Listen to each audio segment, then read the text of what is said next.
Boa noite, pessoal. Sejam todos bem-vindos ao primeiro vídeo da série Língua Inglesa do canal.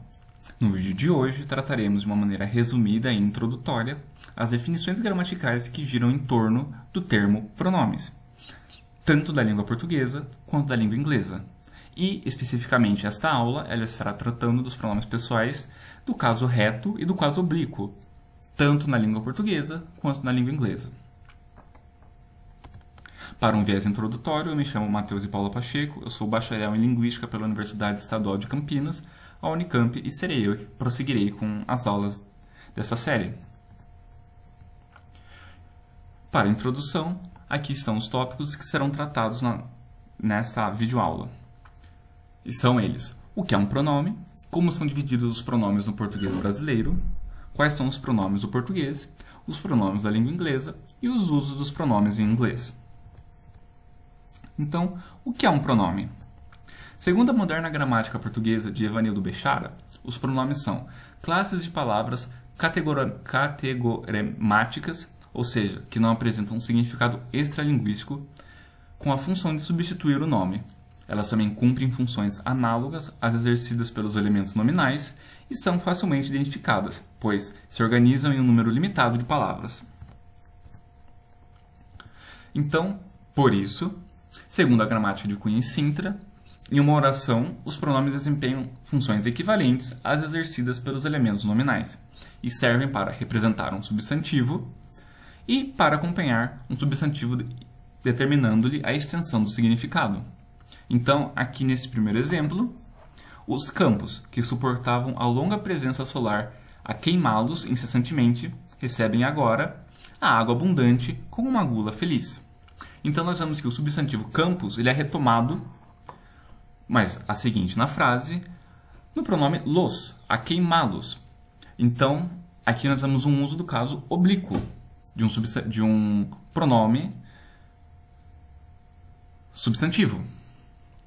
Para acompanhar o substantivo e o segundo, nós vemos aqui o caso de alguma e estas, para acompanhar o substantivo bisavó, tio e pérolas, e eles são substantivos adjetivos. Aqui também, conforme eu falei, temos dois grupos que podem ser definidos, os pronomes podem estar definidos. E podem ser o primeiro, respectivamente, ao slide anterior, que tem a função de substantivo, visto nome, pronome, substantivo, e quando tem a função de adjetivo, visto nome, pronomes e adjetivos.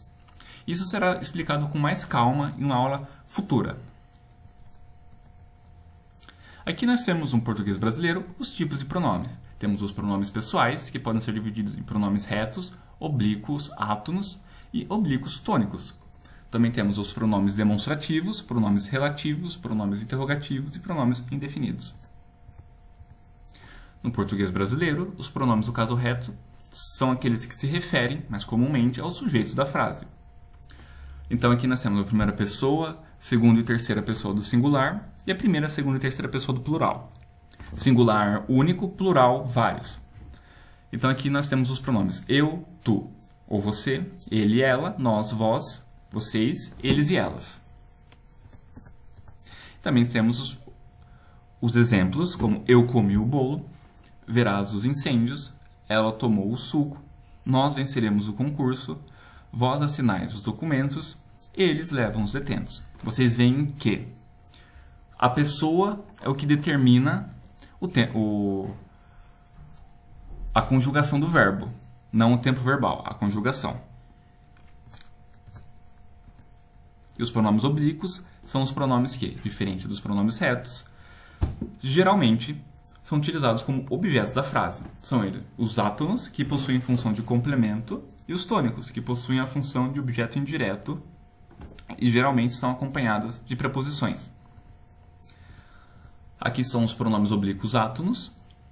São eles, respectivamente, em cada uma das pessoas: me, te, se, lhe, o, a, nos, vos, vocês, se, lhes, os, as. E os pronomes tônicos: mim, ti, si, ele, ela, nós, vós, si, eles, elas. Aqui são os exemplos dos pronomes oblíquos. Os átonos seriam: eles me atingiram. Maria a escutou até o final. Eu te feri. Vocês podem ver que os pronomes átonos eles geralmente aparecem depois do sujeito e antes do verbo. E eles servem para se referir a uma segunda pessoa, do qual não está inserida nominalmente na frase, na oração. Por exemplo, o segundo exemplo aqui. Maria a escutou até o final. Se nós retirarmos o Maria e colocarmos um nome, vamos dizer, por exemplo, Joana, Maria escutou Joana até o final. E aí seria utilizado como um pronome tônico, desculpe. Maria escutou ela até o final. Então vocês veem que a construção dos pronomes átonos ela é específica e restrita à categoria átona. Você não pode colocar Maria Joana escutou até o final. Não. Isso ficaria estranho para a língua, então não seria aceito de uma maneira normativa para o português brasileiro. Agora aqui os pronomes da língua inglesa. Assim como no português, os pronomes da língua inglesa podem ser divididos da seguinte maneira. São os personal pronouns, que são os pronomes pessoais, e eles podem ser divididos em subject pronouns e objective pronouns. Subject significa o sujeito, são os pronomes de sujeito, e o object significa os pronomes de objeto. Da mesma maneira que temos os possessive pronouns, que são os pronomes possessivos. Dentro dos pronomes possessivos também haverão os adjetivos possessivos, mas isso será para a aula de pronomes possessivos. E um do qual nós não temos um equivalente, que são os pronomes reflexivos, ou os reflexive pronouns. Então, os personal pronouns da língua inglesa, os pronomes pessoais do caso reto, que são subjective pronouns, são I, you, he, she, it, we, you, they. Aqui vocês podem ver que tem uma terceira pessoa, na terceira pessoa, que é o it. Então nós temos ele, ela e aquilo. It significa o caso neutro do inglês. E como nós não temos o neutro no português, o neutro está dentro do masculino, geralmente nós procuramos traduzi-lo para palavras masculinas. Mas isso será visto nas aulas de pessoas e gêneros, do qual haverá em uma aula futura. E temos os objective pronouns, que é me, you, him, her, it, us, you, them. Da mesma maneira dos pronomes pessoais. Aqui, exemplos de pronomes pessoais. Dos subjective pronouns. I am the next. Eu sou o próximo. You will win. Você vai vencer. He sleeps all day. Ele dorme o dia inteiro. Então aqui vocês veem de que é realmente muito equivalente os subjective pronouns com os pronomes retos. Eles estão sempre antes do verbo, em frases afirmativas. Não iremos ver frases interrogativas no momento, porque daí o pronome ele estará seria invertido pelo verbo. E o fator do objeto também se encontra sempre no mesmo lugar em frases simples afirmativas no inglês. E aqui nós temos os objective pronouns, que são os pronomes oblíquos, dos quais eles variam. Por exemplo, Maria made a cake for us.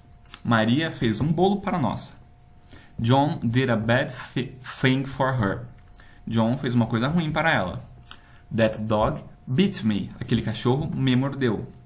Então aqui vocês veem que os dois usos dos pronomes oblíquos podem ser usados no objective pronoun. E você tem que identificar como que seria a melhor tradução para ele em uma frase no português brasileiro. Maria made a cake for us. Maria fez um bolo para nós. Você poderia falar, Maria nos fez um bolo. Mas para essa frase, o correto seria Maria fez um bolo para nós. Porque Maria nos fez um bolo seria Maria made for us a cake. Mas aí é uma questão um pouco mais complexa que tem a ver com a semântica da frase. Então, para resumir, nessa questão dos pronomes oblíquos e nos objective pronouns, são de que eles se misturam quando se diz respeito à tradução para o português. E vai do bom senso da língua traduzir da melhor maneira e daquela que você acha mais cômoda para o entendimento. E por final, eu gostaria de propor a todos que estão assistindo que vocês façam os 2 exercícios que eu passei para vocês. São simples, dos quais vocês só devem escrever os pronomes, do quais são os respectivos das frases, baseado nas anotações da aula que vocês fizeram, e escrevam nos comentários a resposta, tanto deste, que diz sobre os pronomes retos, e este, do qual vocês terão que substituir os textos sublinhados em negrito para os pronomes oblíquos. Então eu vou fazer o primeiro exercício para vias de exemplo. The teacher always gives the students homework. Então o exercício pede: The teacher always gives them homework. Entenderam? Vocês substituirão o substantivo pelo pronome. E eu peço a todos que escrevam nos comentários a resposta e os exercícios serão corrigidos no começo da próxima aula. Desde já agradeço a todos pela atenção e vejo todos na próxima aula. Todo tipo de dúvida, crítica e elogios também podem ser colocados nos comentários e ajudará muito no decorrer do canal. Um grande abraço.